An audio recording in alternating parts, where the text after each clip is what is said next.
Salut, c'est Morgane. Aujourd'hui, on est le 30 janvier, c'est donc mon anniversaire. Je viens d'avoir 40 ans aujourd'hui et je me suis demandé qu'est-ce que je pouvais faire sur ma chaîne YouTube pour cette occasion, pour ce jour. Et avec le recul, je me suis dit, pourquoi pas raconter mon parcours, ma vie, de mon enfance jusqu'à aujourd'hui.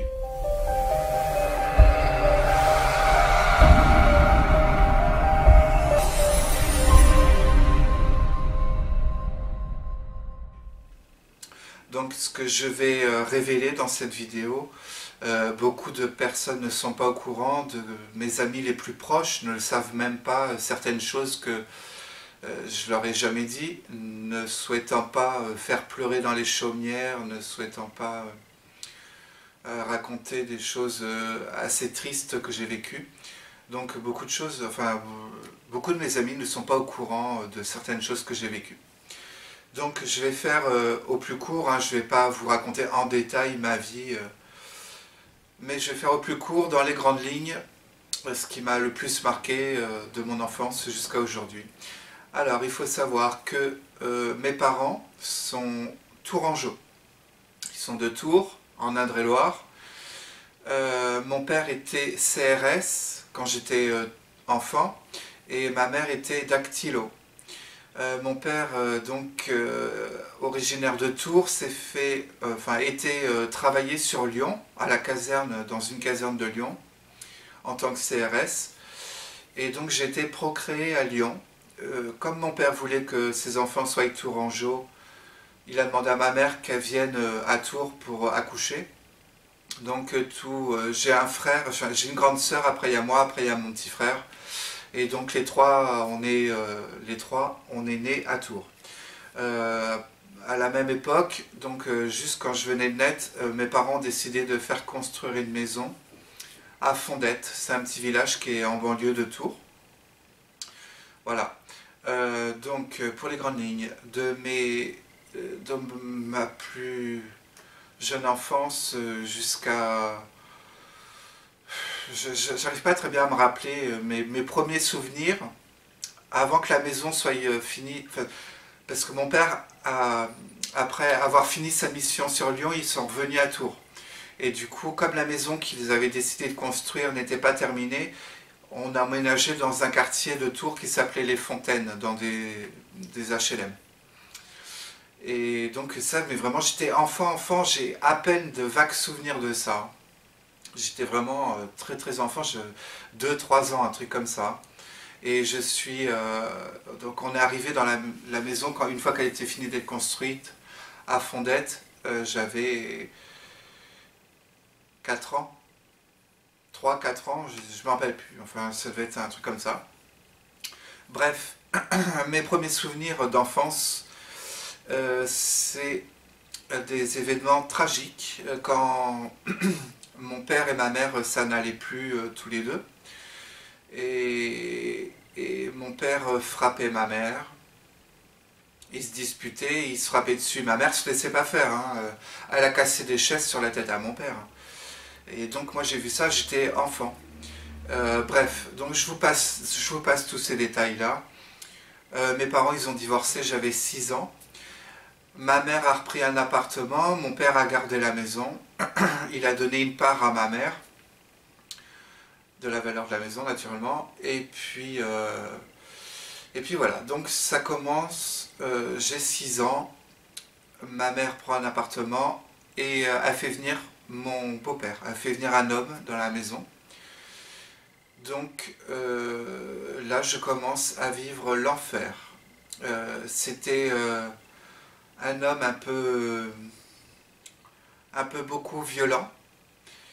De mes 6 ans jusqu'à mes 13 ans, j'ai été battu par mon beau-père tous les jours, tous les jours, tous les jours.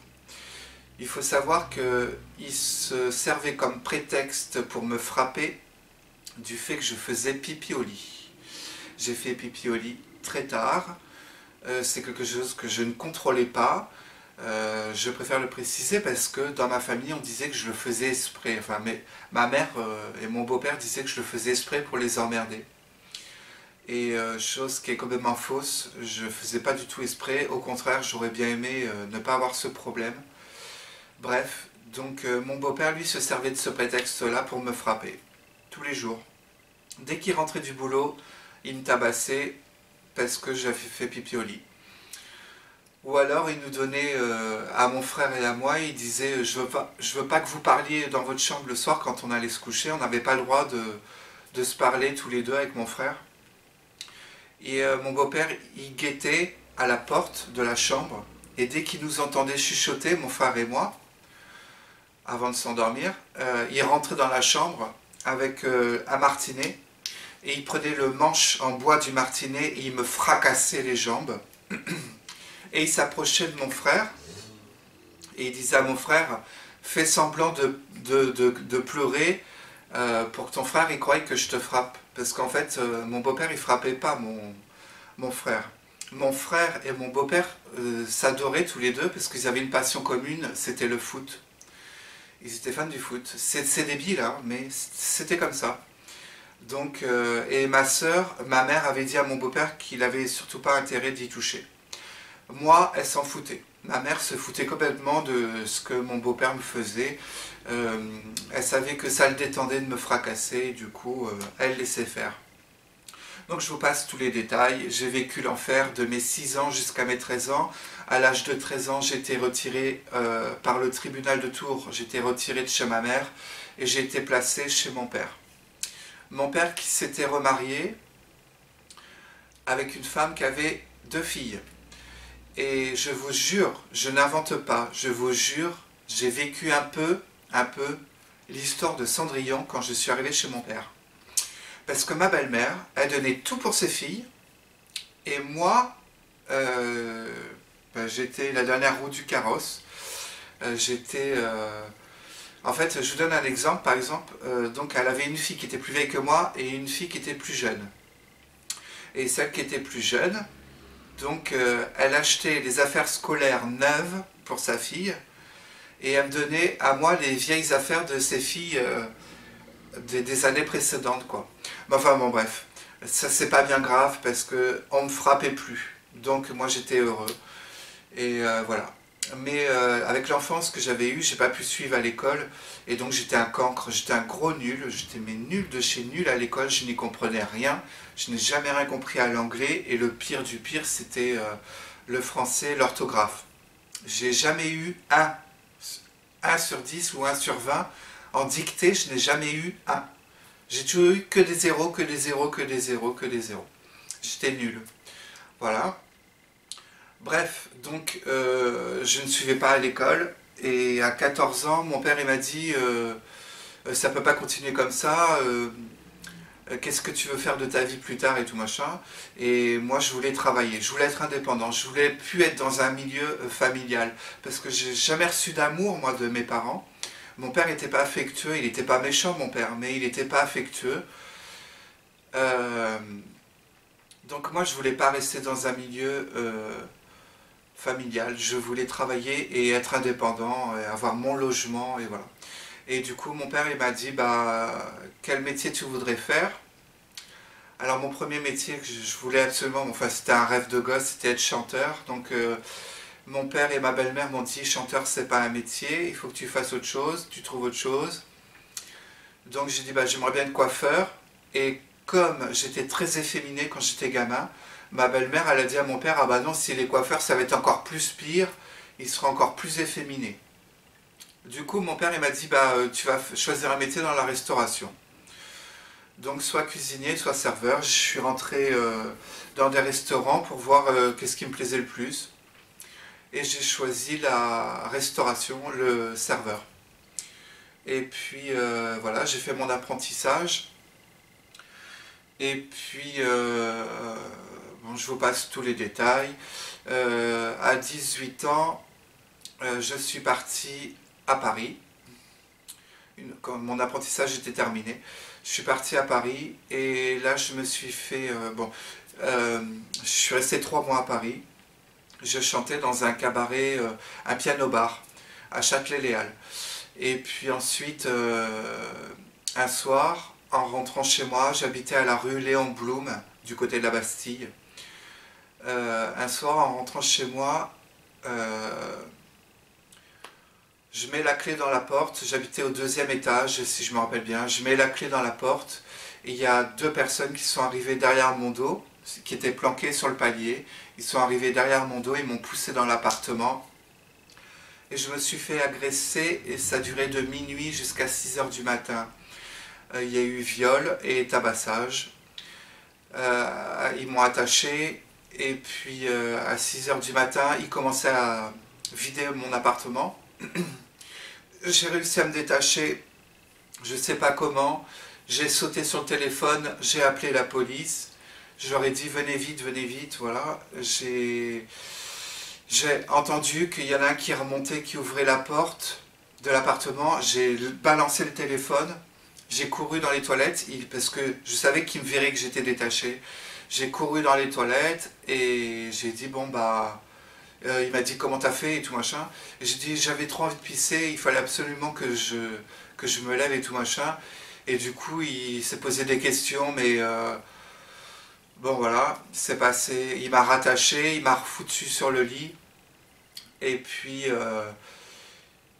il voit le téléphone par terre, il me regarde, il me dit t'as appelé la police. Je dis non, non, non, non. Et puis au même moment, il regarde par la fenêtre et il voit une voiture de patrouille qui s'arrête devant mon immeuble. Et Dieu merci, il a voulu se sauver. Il est monté en haut, aux étages. Et ils étaient deux. Et l'autre, je ne sais pas où est-ce qu'il était dans l'immeuble. Je pense qu'il venait de re-rentrer dans l'immeuble pour lui aussi refaire un tour parce qu'il vidait l'appartement. Pour refaire un tour parce que donc ils avaient été chercher un camion. Il y en a, voilà. Bref, j'essaie d'aller le plus vite possible. Ils ont été chercher un camion et donc ils vidaient tout dans... Ils faisaient des va-et-vient pour vider mon appartement, tout me piquer. Bref, et puis la police est rentrée, ils les ont chopés. Je m'en rappelle que celui-là qui s'était escaladé tout en haut, la police, ils avaient monté tous les étages et ils l'ont retrouvé.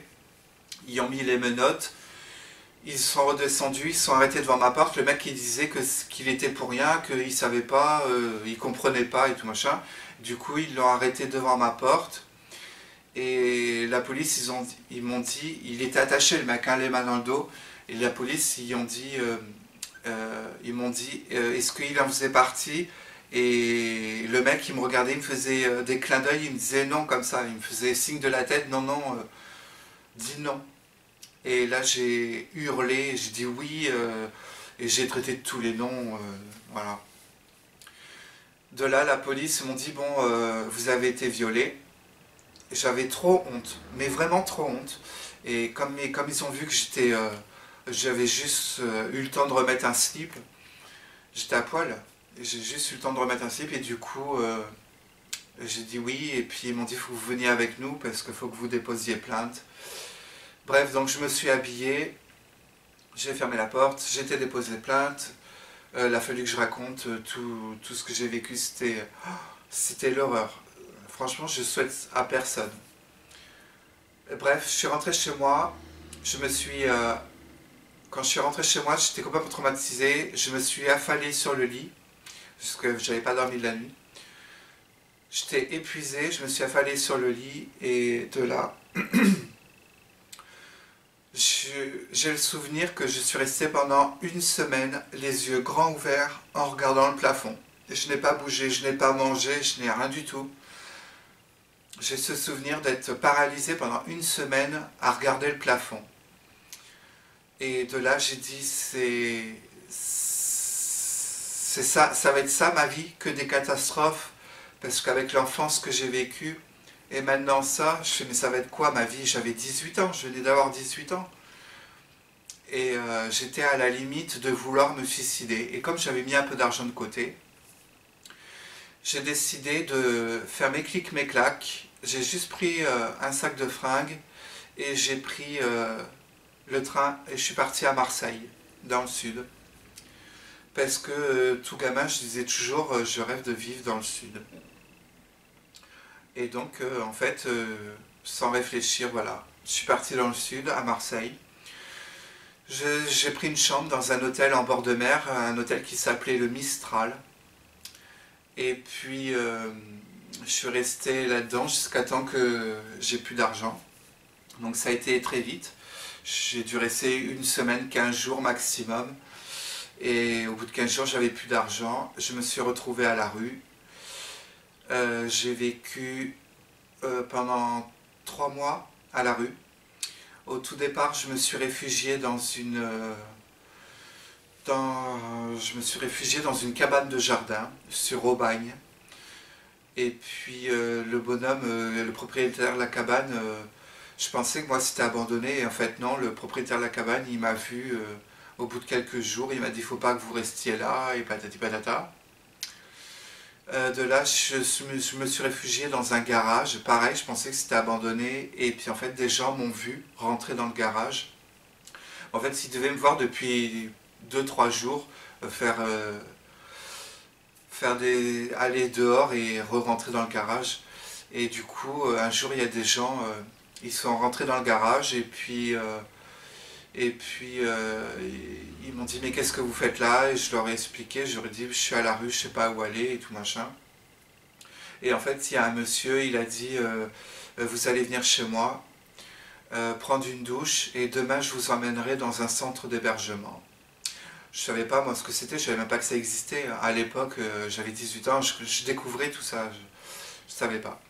Bref, et donc je suis rentré il m'a emmené dans un centre d'hébergement, le centre Marius Macias à la Caplette, donc à Marseille. Et puis là, j'ai sympathisé avec 2 autres personnes qui avaient le même âge que moi, qui étaient aussi à la rue. Et puis ces 2 personnes-là, ils avaient sympathisé avec une fille. Et ils m'ont dit, viens avec nous, ce soir on va aller chez une copine.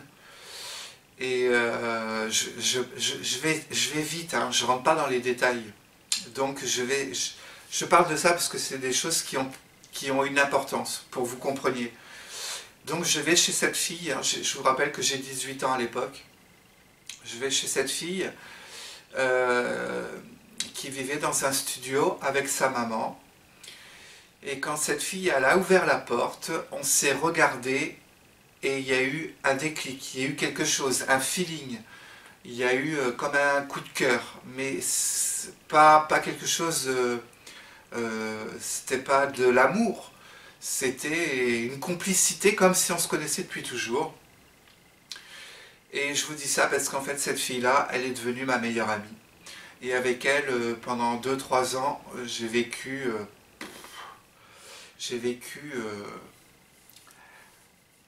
plein de choses extraordinaires. Un jour, je vous raconterai, mais voilà. Je vous raconterai peut-être un jour.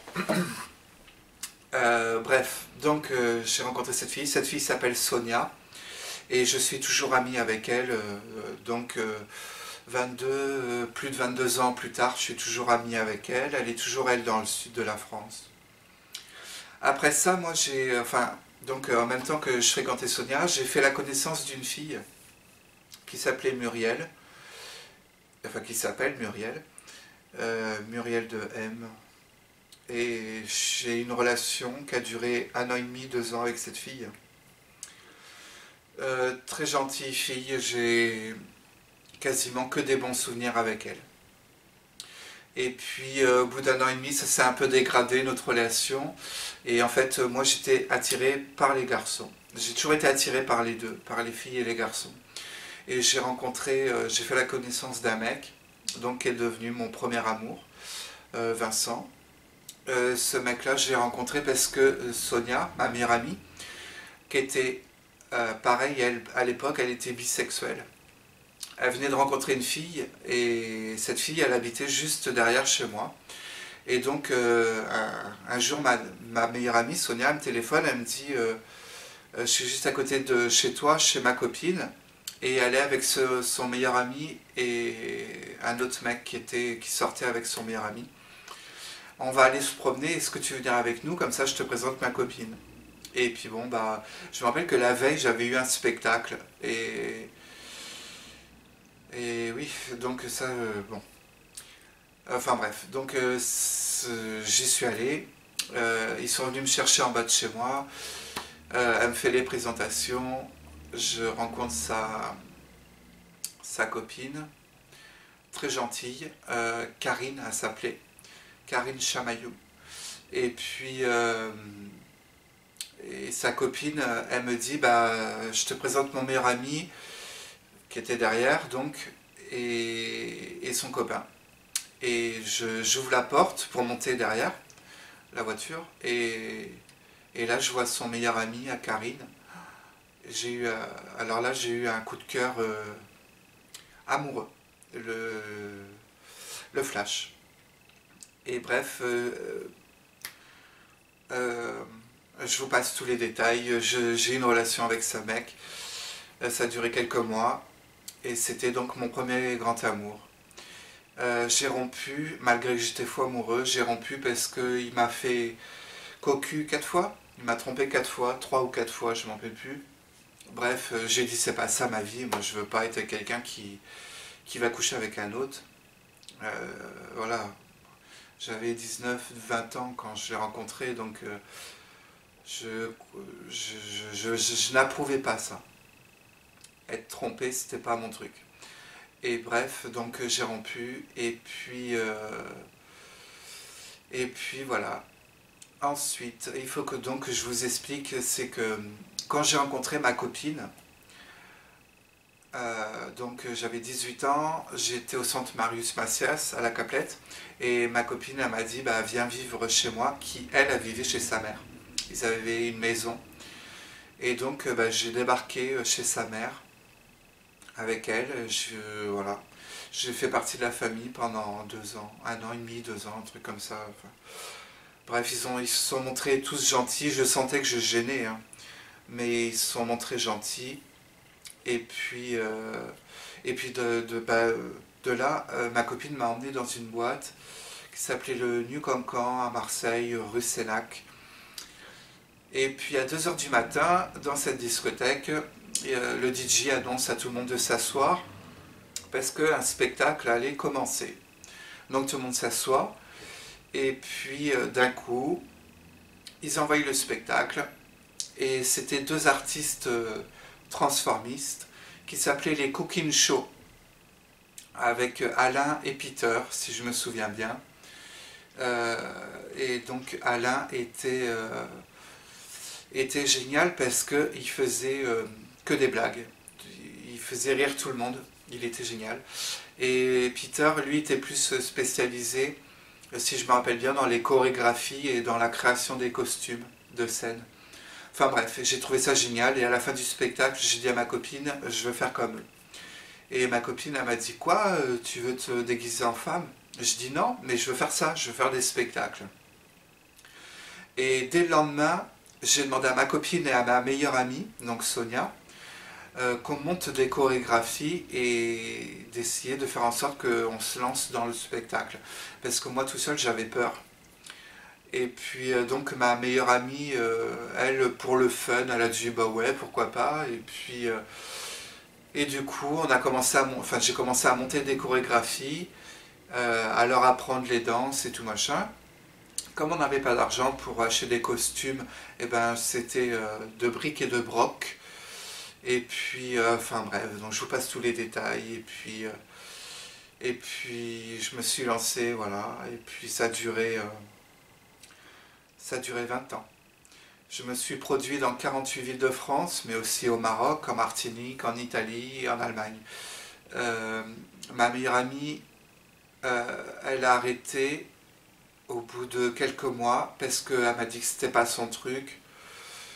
Et ma copine, comme j'ai rompu avec elle, et ben elle, pareil, elle a arrêté. Du coup, j'ai continué tout seul.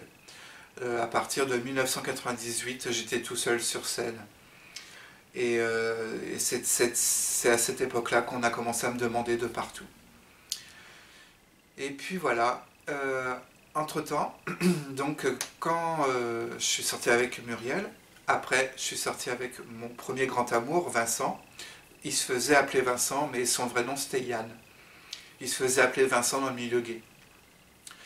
Et donc quand j'ai rompu avec Vincent, j'ai rencontré une fille qui s'appelait Babi. Et j'ai une relation avec elle pendant quelques mois. Et puis voilà. De là, moi après je suis parti en tournée, donc on a rompu avec Babi. Et un mois après qu'on ait rompu, j'ai appris que elle était enceinte. Alors soi-disant c'était de son nouveau copain. Mais j'y crois pas, enfin j'y ai jamais vraiment cru parce que d'une c'était pas du tout une Marie couche-toi là, c'était vraiment une fille bien. Et c'est moi qui l'ai dépucelée. Je suis le premier garçon avec qui elle a eu des rapports.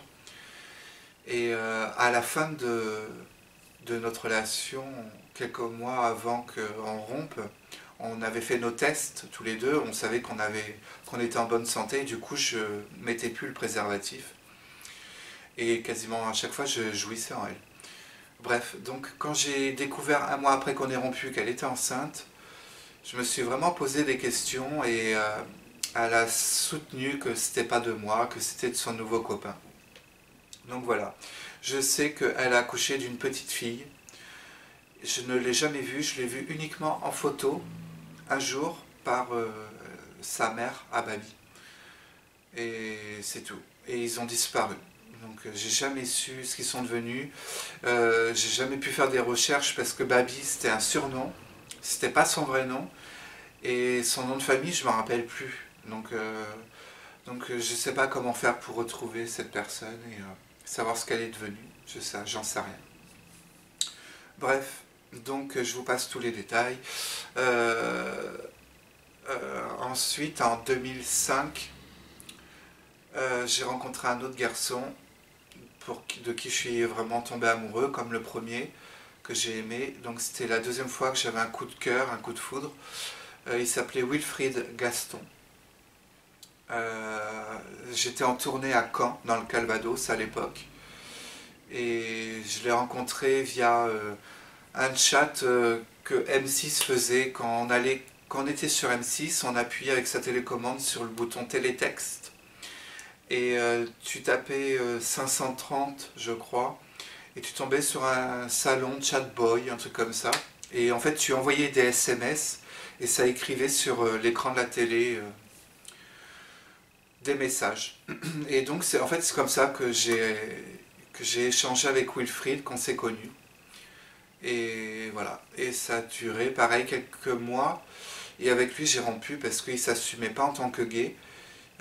On a vécu caché, on se voyait uniquement chez moi. Voilà, c'était l'horreur. Euh, donc je dis, ben non, moi je cherche quelqu'un avec qui construire une vie à deux, quoi.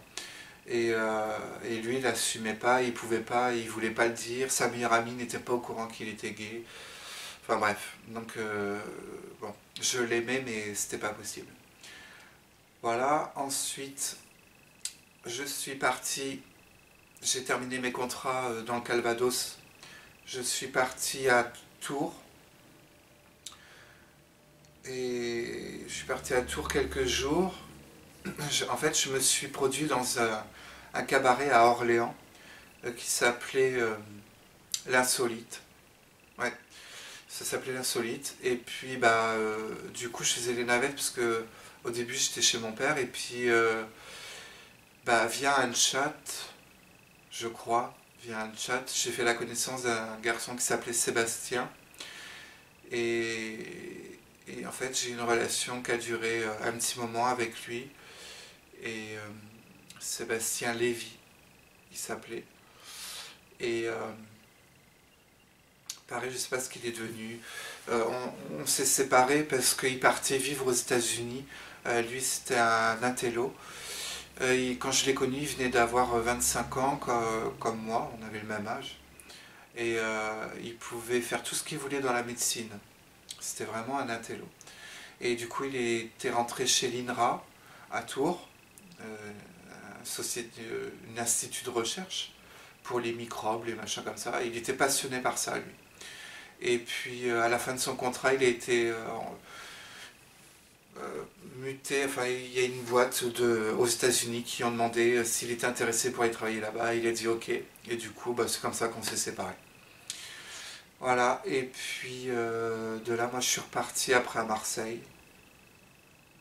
Et puis la vie quotidienne, enfin rien de passionnant à raconter.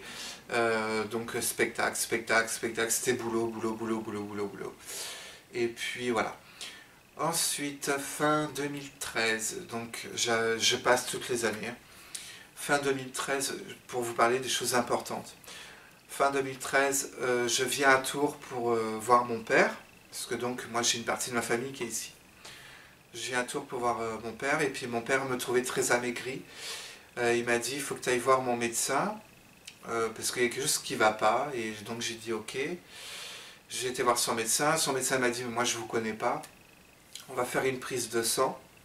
Et puis quand on a fait la prise de sang, il a vu qu'il y avait quelque chose qui n'allait pas, mais il ne trouvait pas quoi. Il m'a refait faire une autre prise de sang. Il voyait toujours qu'il y avait quelque chose qui n'allait pas, mais il ne trouvait pas. Et il m'a fait faire une troisième prise de sang. Et là, ils m'ont dit, il faut que vous rentriez à l'hôpital Bretonneau, en urgence, donc un hôpital de Tours. En urgence, parce qu'en fait, il s'est avéré que j'avais une maladie au niveau du sang, une infection, et que j'étais en train de mourir. Donc catastrophe, voilà, je suis rentré à l'hôpital Bretonneau pendant 3 semaines. De là, ils m'ont mis un traitement qui a fonctionné et ma santé a remonté. Et puis j'ai repris du poids et puis voilà. Et puis le médecin, il a dit qu'il fallait qu'il me suive pendant 1 an pour être sûr que tout rentre dans l'ordre. Donc je suis resté à Tours. Et puis voilà, 2015, 2014-2015. Donc j'ai repris les spectacles. 2015, je signe un contrat avec un restaurant discothèque à Saint-Pierre-des-Corps, une boîte qui s'appelle le New 80, où j'étais censé faire des spectacles, mais en fait ils ne me faisaient pas faire. Enfin, j'étais dans l'animation, mais ça n'avait plus rien à voir avec ce que je faisais habituellement. Donc bon, une expérience normale. Je suis resté 8 mois dans cette boîte. Au début, ils m'ont fait un CDD de 2 mois et après un CDD de 6 mois. Voilà, donc je suis resté 8 mois en tout, et puis voilà. Et puis, donc ça s'est terminé 2016. 2017, je suis rentré, toujours, je faisais toujours les spectacles, hein, mais en plus, du coup, je voulais travailler en plus, et du coup, je suis rentré au standard des taxis de Tours. Et donc j'ai fait pendant 3 mois, c'était un CDD de 3 mois, je répondais au téléphone, c'était marrant. Et puis voilà, et donc là c'est terminé, et puis bah, maintenant 2018, il s'avère que, là on est au début de l'année 2018, il s'avère que ma santé est en train de se redégrader. Je ne sais pas pour l'instant, je ne sais pas ce que j'ai, je viens de faire une prise de sang là il y a 3 jours, 2 jours, mais de toute façon je l'ai mis la vidéo je l'ai mis en ligne. Et puis donc j'attends avec impatience le 7 février. Je ne sais plus si c'est le 7 ou le 9 février que j'ai rendez-vous avec le médecin pour voir ce que ça donnait. Bref, donc voilà mon parcours de mon enfance à aujourd'hui. Je n'ai pas raconté tous les détails parce que ce serait trop long. Je ne vais pas vous barber avec tout ça. Mais maintenant, si vous avez des questions, si vous voulez me poser des questions, bah, allez-y, écrivez-moi sous la vidéo et puis j'essaierai de vous répondre. Voilà, sur ce, bah, écoutez, je vous fais un bisou. Merci de me suivre, c'est super sympa. Et puis, bah, je vous dis à la prochaine vidéo. Ciao, ciao.